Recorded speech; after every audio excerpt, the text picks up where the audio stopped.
thanks. One of our top stories tonight, the debate around the Waterville amphitheater project has been going on for months, and the latest vote from the Lucas County Board of Elections once again drawing a big crowd.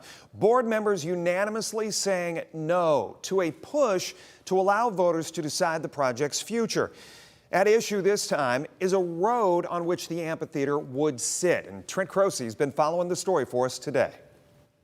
Referendum Ordinance 0423 roadway extension of Prairie Boulevard will not be on the ballot in November.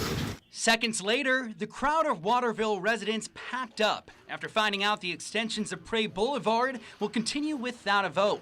One of the residents, Wayne Wagner, says he feels the city's attorney misled the board into what the road's purpose was. This was an extension of 1,500 feet of roadway, and its sole purpose was to serve the amphitheater project.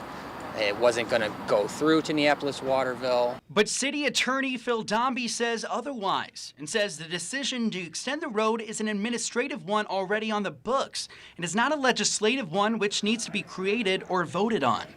All was done pursuant to the zoning code, recommendations of the engineer, and nothing else happened, nor was it legislative. This comes just a month after Secretary of State Frank LaRose's office made the decision the amphitheater is not a decision to be voted on, which Dombey says is no different this time around. They have followed the advice of their counsel and the law as relates to this type of action by a city, which is strictly administrative. Wagner says residents like him don't want the amphitheater, and they also don't want to foot the bill for infrastructure to support it. Build the road all you want, but if it's serving one business, why should the city of Waterville's residents pay for it?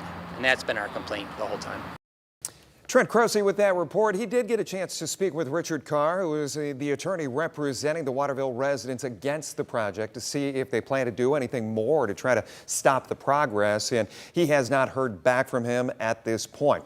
Wagner says that they will be waiting in the next couple of months if appeal decisions on the amphitheater change, and they are still, they say, staying optimistic.